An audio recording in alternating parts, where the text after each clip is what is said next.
Hey guys, so I guess what I decided to research was Spanish, and so to get started, we will look at the history of it. So Spanish is considered one of the three Romance languages.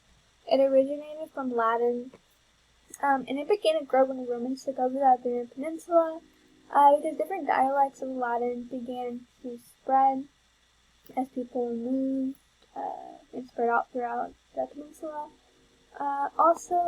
Muslim Moors who spoke Arabic, that was the most influential language in the development of Spanish.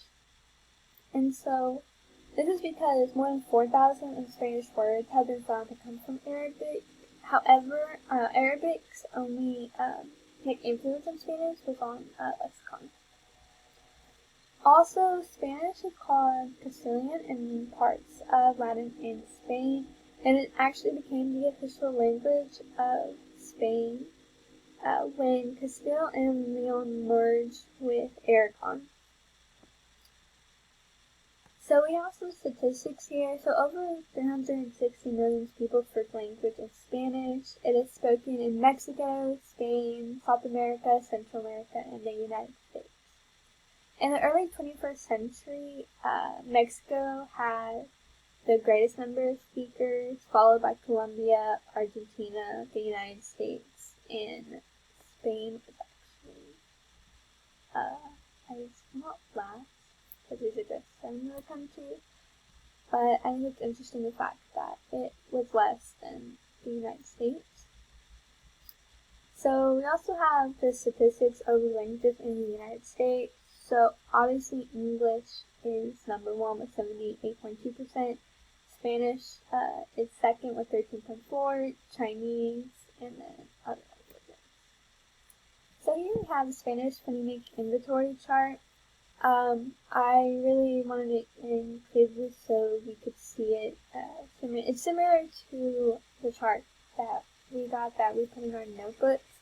However, I really just wanted to put this one on here because it strictly just has the Spanish, and so I think it was interesting for us to see.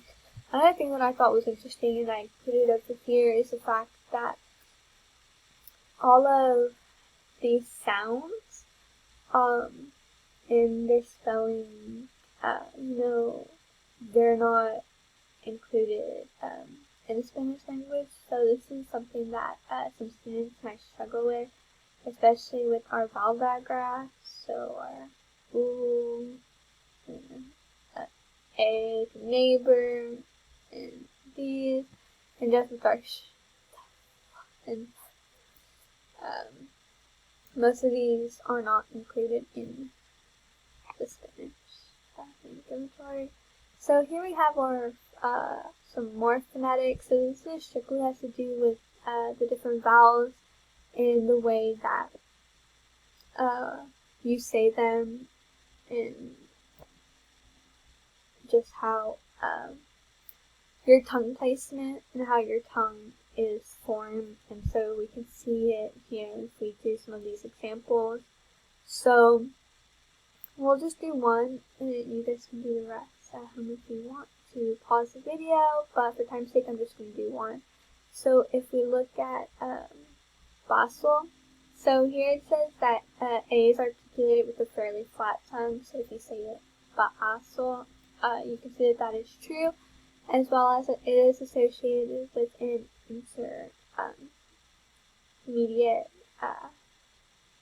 position. Oh, I'm sorry. Yeah, it is associated with an intermediate position, so it's like in the central part, So if you say it, it's Basel. And so next we go on and we have phonology. So there are 24 Spanish phonemes in the Spanish language. 5 vowels, 19 consonants, and 2 semi-vowels. And then we have, in English, we have 44 English phonemes, roughly 19 vowels, and 25 consonants. here we also have some phonemes. Some of the individual phonemes that I included because they differ yet are very similar is our L and our double L, and those sounds in Spanish are L, y, our N, which is N, and the accent mark, which is like a niño, niño. And then we have our single R and our double R. So we have R and R. And so here I also just counted some phonemes. So like in dog, we have D, which is 3, but when we translate that to Spanish, it's perro, so O, which is 4. And then here I included minimal pairs, which I just did 2. So we have casa, which is house, and then casa, which is hunt.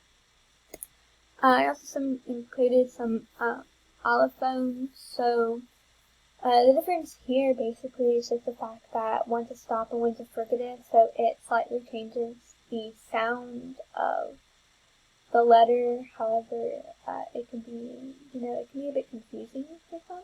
So just one example, if we just look at, is doy. So doy means I give. So we have here to stop, so the oy, whereas in lodo is a fricative. And then we move on to morphology. So here we have the different ways that Spanish words are conjugated. So we have words that are AR, ER, IR. These are the endings of them.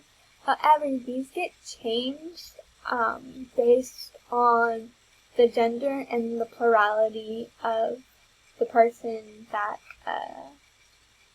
is speaking, what they're speaking about. So if you notice, for every single one of them, for y'all, which is like I, me, it, which is I, is, o. Whereas you can see especially a difference in nosotros, which is we. So AR is amos, ER is emos, and IR is emos. And so this really just breaks down the different kind of I guess you can say quote unquote suffixes that are added to the ending of the words, this is the way that they conjugate them. So we also have Spanish contractions, and so here we have our a, which is at or to go, combined with the. So then we have al, and then we have de, which is of or from, combined with the, which is del. And then we get into syntax. So English and Spanish both use the sentence structure of a subject, verb, and then an object. But the difference here is that in Spanish, an adjective comes after the noun, whereas in English, it comes before. So an example here is we would say the red door, but in Spanish, they say la puerta roja, which if we translate that directly, it's the door red. And so here we have some double negatives. So in English, it's grammatically incorrect for us to use them, but in Spanish, they are used. So they say no vi nada, which we would say I did not see anything, but if we translated it directly from Spanish, it would say I did not see nothing.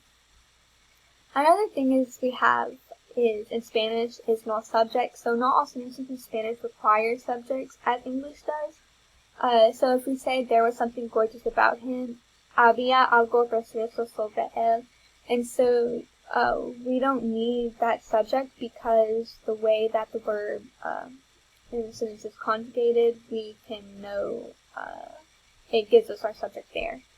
And so, also for questions in Spanish, we have our auxiliary verb is left off, but in English we have to include it because if not, it's an incomplete sentence. So about orthography, so in Spanish there's 27 letters in the alphabet, but in English we only have 26. There are 4 ways to say the in Spanish, which are el, la, los, and las, but in English we only have 1 way to say it. Adjectives comes after the noun in Spanish, but in English it comes before. Both have homophones, and in Spanish the use of accent marks when writing there is a lot, and so like niño and aquí, el, tú, but in English we rarely have them. And in Spanish they're really necessary, especially for words like el and tú, because it completely changes the meaning. So el without an accent mark is the, whereas L with it means he, and who with an accent mark means you, but without it, it means your. So that can really completely change the context of your sentence.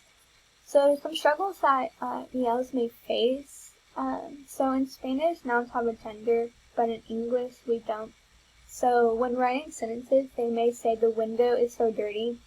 And I think we should clean her, referring as her being the window, because window in Spanish is feminine.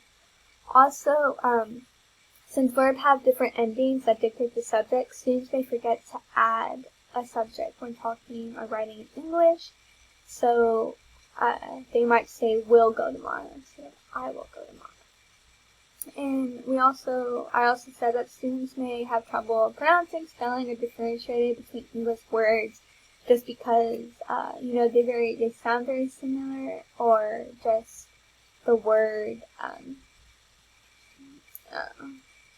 the way, like, you would spell it or say it, like, in Spanish, it's just different and, spelled different, or they don't have that type of spelling.